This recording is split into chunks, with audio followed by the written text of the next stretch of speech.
नमस्कार।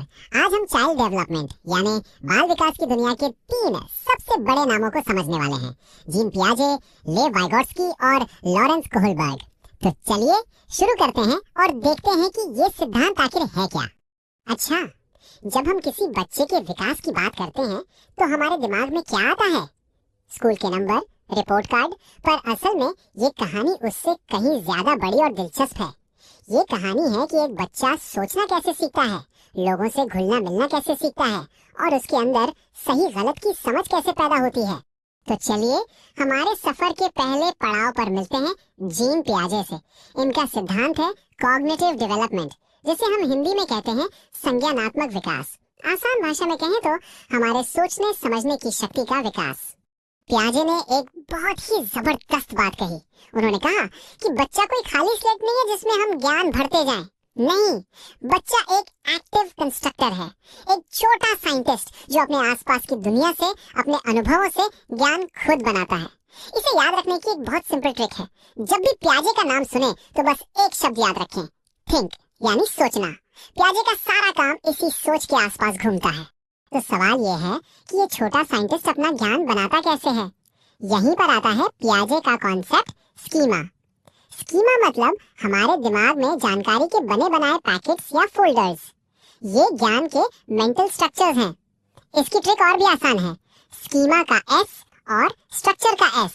स्कीमा मतलब दिमागी स्ट्रक्चर। अब एक उदाहरण से समझते हैं। मान लीजिए एक बच्चे ने पहली बार एक डॉगी देखा। उसने अपने दिमाग में एक स्कीमा बनाया, 4 पैर वाला, पूंछ वाला जानवर।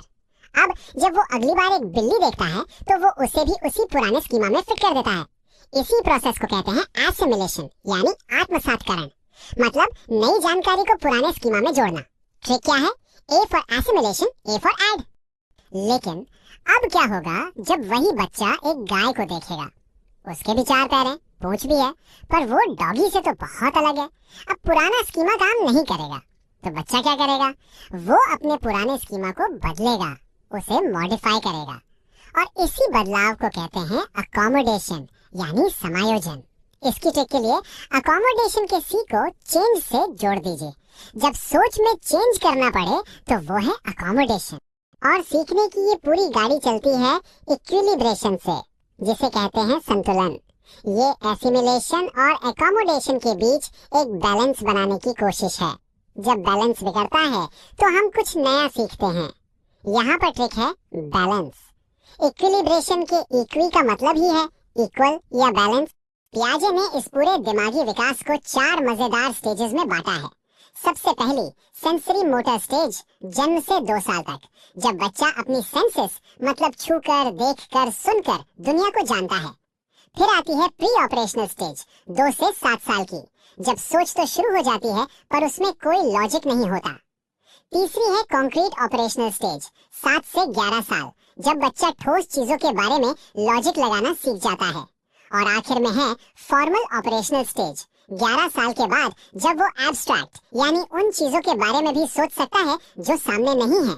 इन चारों को याद रखने की एक फन ट्रिक है SPCF यानी स्मॉल पीपल कैन फ्लाई। चलिए अब इसी पर एक सवाल देखते हैं जो पहले भी एग्जाम में पूछा जा चुका है।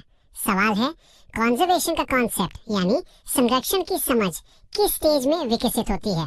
आपके ऑप्शंस हैं a sensory motor stage, b pre operational stage, c concrete operational stage और डी फॉर्मल ऑपरेशनल स्टेज। जरा सोचिए।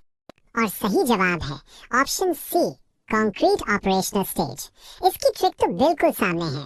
कंजर्वेशन और कॉन्क्रीट दोनों कौन से शुरू होते हैं?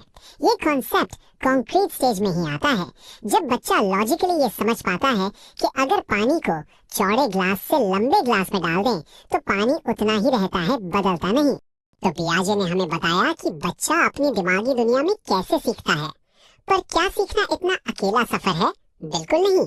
और यहीं पर आते हैं हमारे दूसरे थिंकर लेव वाइगोट्स्की, जिनका फोकस दिमाग से ज्यादा समाज पर था।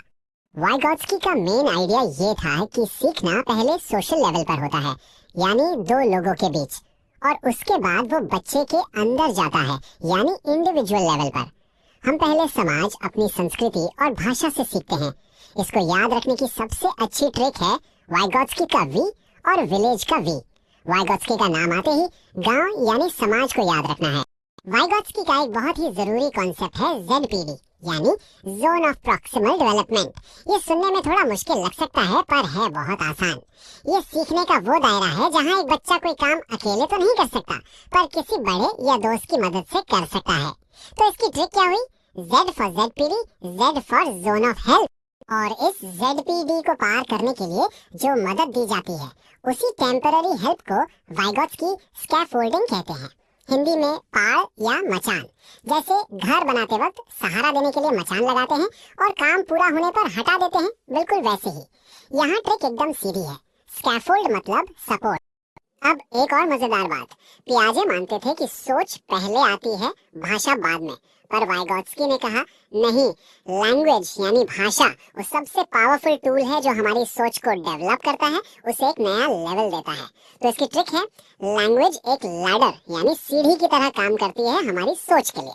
तो अब वाइगोत्स्की से जुड़ा एक सवाल देख लेते हैं। जोन ऑफ प्रॉक्सिमल डेवलपमेंट यानी ZPD किससे संबंधित है? ऑप्शन ए, बच्चे की अपनी क्षमता से, बी, उसकी पैदाइशी बुद्धि से, सी, उन कामों से जो बच्चा मदद से कर सकता है, या फिर डी, बच्चे की उम्र से। जी हाँ, बिल्कुल सही जवाब है option c, task a child can do with assistance. हमारी ट्रिक याद है ना? ZPD मतलब जोन ऑफ हेल्प। जो काम मदद से हो सके वही तो ZPD है। तो हमने सोच की बात कर ली, समाज की भी बात कर ली। अब आते हैं हमारे तीसरे और आखिरी पिलर पर, लॉरेंस कोहलबर्ग और उनका सिद्धांत मॉरल डेवलपमेंट यानी नैतिक विकास। हमारे अंदर सही और गलत को पहचानने की समझ आखिर आती कहाँ से है? कोहलबर्ग के लिए ये बात मायने नहीं रखती थी कि कोई इंसान क्या करता है। उनके लिए ज्यादा जरूरी ये था कि वो वैसा क्यों करता है, मतलब किसी फैसले के पीछे की सोच, वो रीजनिंग सबसे इम्पोर्टेंट है। इसे याद रखने के लिए एक अच्छी ट्रिक है, कोहलबर्ग का सिद्धांत हमारे कैरेक्टर यानी चरित्र के विकास से जुड़ा है। कोहलबर्ग ने नैतिकता के 3 लेवल बताए हैं। पहला है प्री कन्वेंशनल लेवल, जहाँ सही गलत का मतलब सजा से बचना और इनाम पाना होता है। इसकी ट्रिक है पुलिस यानी सजा और प्राइज यानी इनाम। दूसरा है कन्वेंशनल लेवल, जहाँ हम समाज के नियम कानून के हिसाब से चलते हैं क्योंकि वो नियम है। इसकी ट्रिक है पब्लिक के रूल्स। और तीसरा सबसे ऊंचा लेवल है पोस्ट कन्वेंशनल, जहां सही गलत का फैसला हमारे अपने बनाए हुए सिद्धांतों पर होता है। इसकी ट्रिक है पर्सनल प्रिंसिपल्स। और अब कोहलबर्ग पर आखिरी सवाल, लॉ एंड ऑर्डर ओरिएंटेशन यानी कानून और व्यवस्था को बनाए रखने की सोच किस लेवल से जुड़ी है?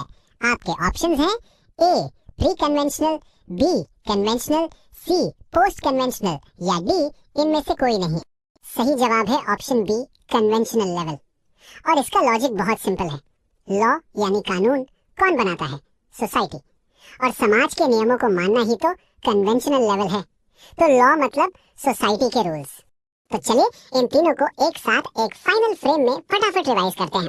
पियाजे का फोकस था थिंकिंग यानी सोच पर, तो हमारी ट्रिक है ब्रेन। वाइगोत्स्की का फोकस था सोसाइटी यानी समाज पर, तो हमारी ट्रिक है ग्रुप। और कोहलबर्ग का फोकस था मोरालिटी यानी नैतिकता पर, तो हमारी ट्रिक है वैल्यूज। ब्रेन, ग्रुप और वैल्यूज, यही है बाल विकास के 3 सबसे बड़े आधार।